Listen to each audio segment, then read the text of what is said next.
ہم سب victim state میں اور ہائپر ریئل سروائیول موڈ میں چل رہے ہیں اور ہمیں اس میں سے نکلنا پڑے گا. اٹس سوچا جائے تو بہت آسان ہے کیونکہ یہ یوں شفٹ آتا ہے اگر آپ پکڑ لیں اور آپ کے سامنے بار بار وہ اپرچونٹی آ رہی ہوتی ہے, لیکن آپ وہ پکڑنے, وہ ہاتھ بڑھا کے لینے کا ایک ہوتا ہے نا کہ میں لے لیتی ہوں, وہ وسوسے اتنے ہوتے ہیں کہ وہ آپ کو پیچھے کھینچتے رہتے ہیں, لیکن وہ کچھ بھی نہیں ہوتے, ہوپس ہوتے ہیں وہ. آپ کہتے ہو کہ نو بابا, یہ میرا کنیکشن ہے, مجھے اس کو دوبارہ سے جوائن کرنا ہے, اس کو دوبارہ سے ریکنیکٹ کرنا ہے. وہ مومنٹ تھا میرے لیے. اینڈ دین اب وہ اسکرپٹ ہے جو میں کبھی بھی نہیں بھولوں گی اپنے لیے, چاہے کچھ بھی ہو جائے, that I will take care of myself for you. This is what I told my husband, that I'm not going to be a burden, either an emotional or a psychological burden on you. میں اپنے آپ کو سنبھالوں گی, میں اپنے آپ کو خوش کروں گی خود, تاکہ تم میرے ساتھ خوش ہو. Because he's not asking anything from me and I am not asking anything from him, but we're together bringing our own beautiful thoughts, strengths and weaknesses also. That space is very collaborative, very flexible, کہ ہم بولتے ہیں and there's no judgment.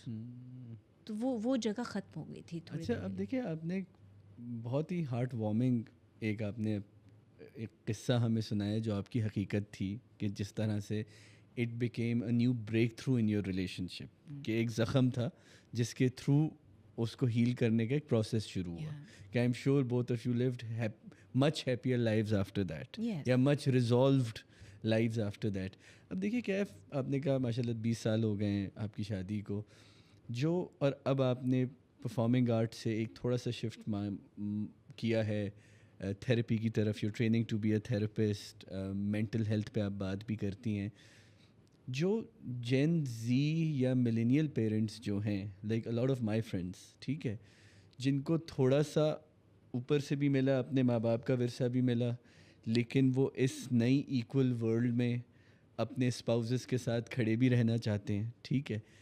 A lot of us, including men, face this burden today کہ یس ہم نے سوچ لیا ہے کہ ہمیں لیٹس سے کیف سے شادی کرنی ہے, کیف ایک پروفیشنل ایکٹر ہیں, ڈانسر ہیں, انجینئر ہیں, جو کچھ ہیں, تو ان کے کیریئر پہ بھی فوکس کرنا ہے, اپنے کیریئر پہ بھی فوکس کرنا ہے, گھر کی بھی ذمہ داری لینی ہے. If there is a joint family تو اس میں بھی اپنا رول پلے کرنا ہے آپ نے. But at that point what your husband went through is increasingly common these days. Yeah. Right? Is increasingly common these days. And I know for a fact that men cry more often now. Thank God. Right? They cry more often now ایک certain age bracket کے. But وہ خود جو ہے نا, I think both the spouses in a particular age bracket are stuck in that rut جس کی آپ بات کر رہی ہیں. So do you think that آپ نے تو بتایا کہ how you resolved it, but آپ کو لگتا ہے کہ is there a way of sort of having that intervention کہ don't burden one person whether it's the wife اور دا ہسبینڈ, کچھ ہے, کوئی ایسا طریقہ ہے کہ ہم مڈل گراؤنڈ نکال سکتے ہیں؟